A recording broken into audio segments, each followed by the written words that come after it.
said to myself, like, if I don't get off this roof, I'm gonna get shot. And those were basically my last words. Then all of a sudden, it felt like I got hit in the stomach with a sledgehammer.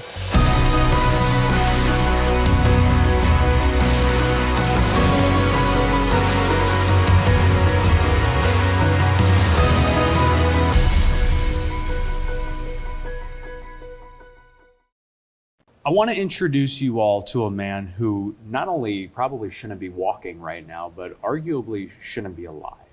Kevin, can you tell everybody who you are? My name is Kevin Flike. I'm a former staff sergeant in the United States Army Special Forces, better known as the Green Berets. Kevin, why don't we start off by, let's talk about the day that changed your life. Let's start there and work backwards. So, like I said, man, you probably shouldn't even be here today. Talk to me about that day. Right, I'm a lucky man to be here sitting before you, and just feel very fortunate with every second that I have on this earth, because September 25th, 2011, we were 7 months into our second deployment to Afghanistan. And the order came down for us to do a valley clearing operation in the northwestern part of the country. As it was pretty routine for us at this point. We had been there for almost 2 years, back-to-back deployments, working with the same guys. But, it took everything just as serious as we would. It did all the training, all the preparation for it, and landed just before the sun came up.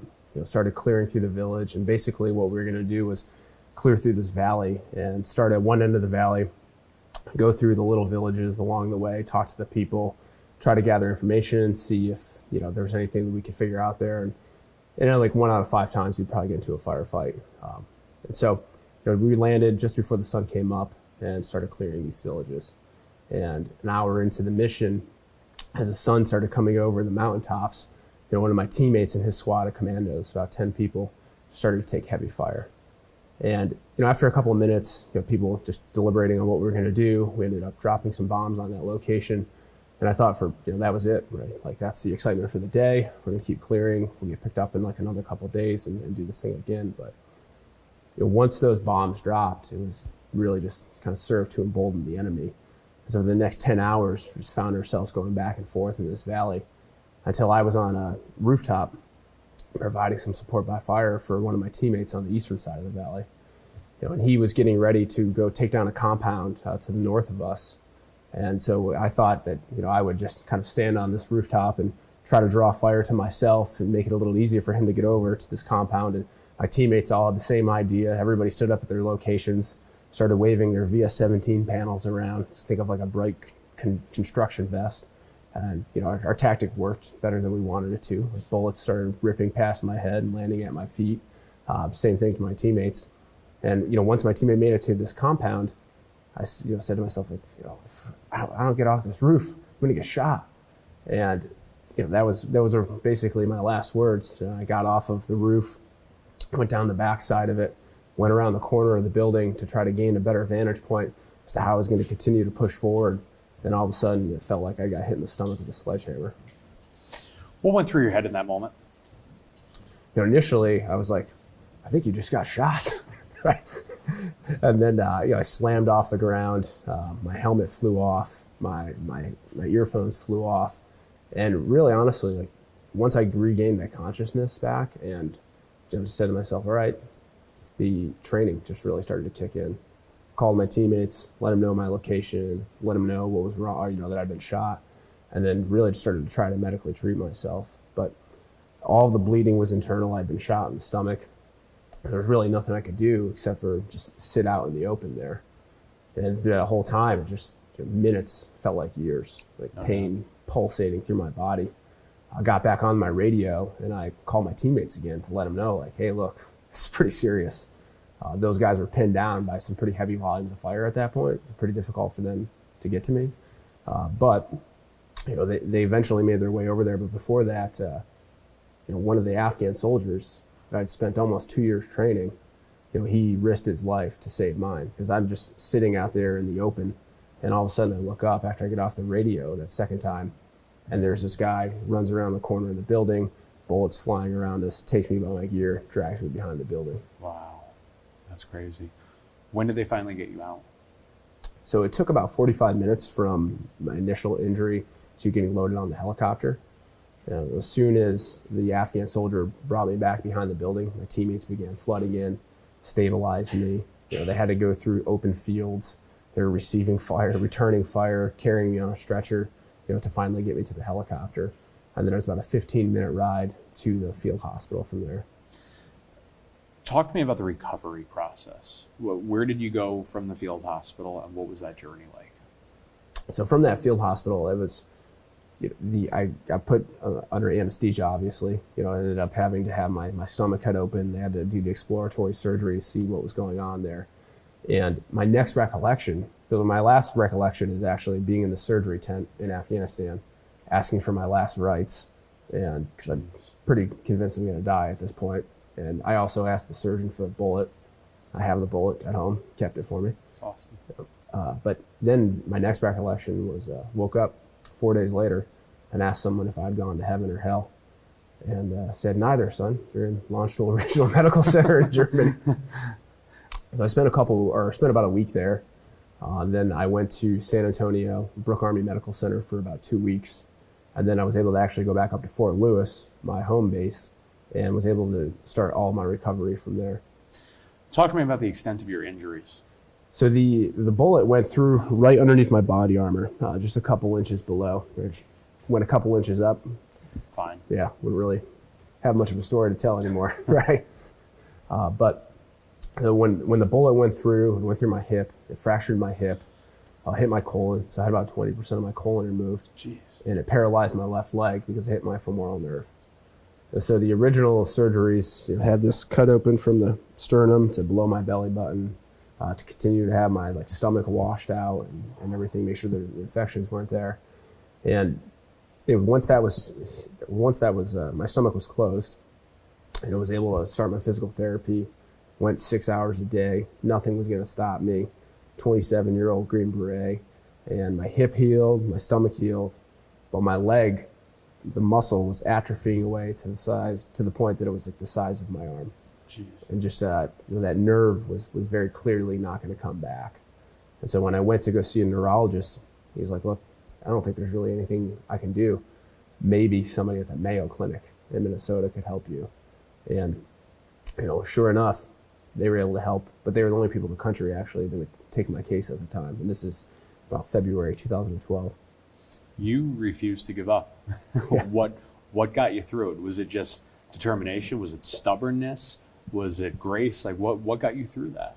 I think there's so many elements of what got me through everything. And I think at varying points of my recovery, there was something that I could point to that was this was the most instrumental for me. I think first and foremost, right, my faith in God, that whatever was happening to me was supposed to happen to me. And I knew that and was able to kind of pull myself back a little bit and understand that I was going to learn some pretty important life lessons here. And then I also had this ability, I realized, to inspire people with a story. If I can make this big comeback, then I was going to have this opportunity to change people's lives. That's awesome. Talk to me about where you are now.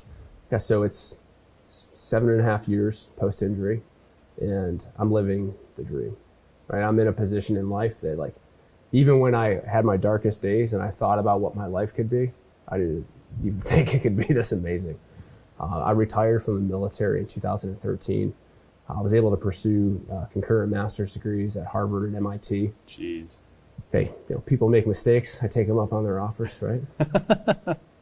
I like being surrounded by people who are a lot smarter than me. Yeah, that's what I do, Married, kids? Yeah, so, married. My wife and I have been together since we were 18 years old. Wow. And she's been together since we were 18, married at 23. So she's been with me through everything, Wow. through the training, through the deployments, coming home wounded, and, just having her in my life, not giving up and always being there for me, gave me that extra push some days when I didn't want to keep going. So many guys have come in here and talked about being shot or blown up, and they were in recovery, and their wife came back and left the ring on their stand and walked away. Obviously, you've got a tremendous, tremendous woman. Yeah. A couple kids. Yeah, 2 little girls. Yeah, a 5-year-old and a 3-year-old. We had our first one a week before midterms in my first term of business school. So I did pretty well on those exams. Made it pretty easy for ourselves. We had our second child in my last year of graduate school. And so now, my wife, I'm just always trying to keep up with her. Sure. She's getting her PhD right now. Jeez. So, yeah, we just don't stop in our house. Now, you continue to go out there and speak and inspire others. What do you typically talk about? What do people take away from your speaking engagements? I think the first and foremost, resilience, right? The ability to overcome obstacles, and then the understanding that while you're going through some really hard and difficult times, there's an opportunity for you to learn so much from there, to refine your character, to keep putting your head down day in and day out, getting through those hard times and coming out a better person. There was an organization, a foundation that also helped you through this. Let's talk about them. Yes, the Green Beret Foundation is an incredible organization that has been there for my wife and I since day one. Whenever we needed anything throughout the recovery, we knew they were an email or a phone call away.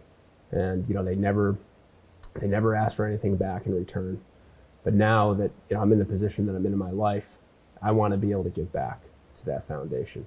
I want to make sure that when other Green Berets come home in the condition that I came home in, they know that somebody still has their back, the way that foundation did for me. So I've done a lot of work for them, speaking on their behalf, talking about the mission, educating people on what Green Berets are, the mission that they do, why it's so important to have that mission set out there. And then, I've been able to put on a couple events here in the New England area, and recently was elected to the board of directors. That's awesome. One of the things that I want to touch on too, because you mentioned your faith was important to you, we've had guys who have come in and talked about their journey and their own struggle with faith. How is it that you were able to maintain it? Yeah. Throughout the whole process, I never lost faith in God. And I knew that I was going through everything for a reason, which I think sometimes made it actually harder. Because I would say, right, I'm not losing faith in you. I know this is happening for a reason, but why? Why is this happening for a reason? Why is it so hard, and when is it going to end? But I just kind of, never gave up that faith, and over time really just understood that God was cultivating my character and making me a better person, making me the best version of myself. What do you hope your girls take away from your story as they get older? Yeah, it's funny because they ask me so many questions about it now. They'll see all the scars and everything, and I got to go in and talk to my kids' class the other day, and I'm trying to be good. It's a pre-K class, and how do you really explain this? And of course, my 5-year-old daughter starts blurting out, "My daddy got shot. He's got these scars all over himself."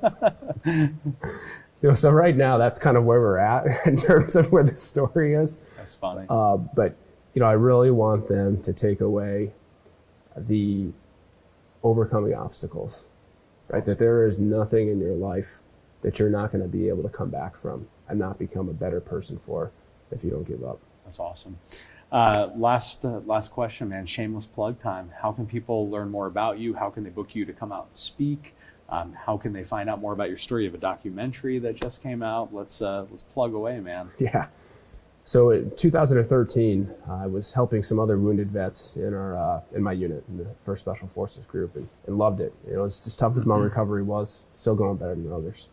And I thought, I got to get this story out there. I got to tell people the trials and tribulations that I go through. So I started a blog called woundedbywar.com. And, from there, I've just been able to get my story out there. It's been very cathartic for me to do the writing. I love it. And then people started asking me to speak. And, I'm still terrified. I've spoken in front of 100 different organizations, but I love being able to go out there to look people in the eye, to tell them my story, and to encourage them to be the best version of themselves. And so you can learn more by going to woundedbywar.com. I'm at woundedbywar on Instagram, and then woundedbywar on Facebook. And through the website, you'll actually be able to see the documentary that we just made. All proceeds go to the Green Beret Foundation. We have helmet camera footage from the day that I was wounded, various other photos from my recovery, walking for the first time, and just kind of put that all into the documentary to tell the story in a different angle. Awesome. $10 donation? Yeah, $10 donation right to the Green Beret Foundation. You'll be able to download it, and you'll have it for the rest of your life. Now, I know you guys can do a little bit better than $10. I mean, considering what this foundation did to change your life and your family's life, I hope you guys all jump in and help out. Guys, thank you for watching, and thanks for sharing this video. Brother, thank you for sharing your story, man. Appreciate it. Thank you. God bless, and God bless America.